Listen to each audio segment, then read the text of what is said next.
Sinabi, ang sabi niya, sa company daw yun. Lalo na Meron siya sa video, sabi niya, oh mga Marites, kung tatanong ko anong klase yun.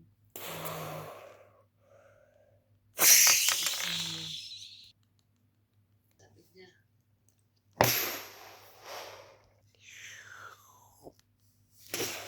Kaya ang sabi niya, sabi ko.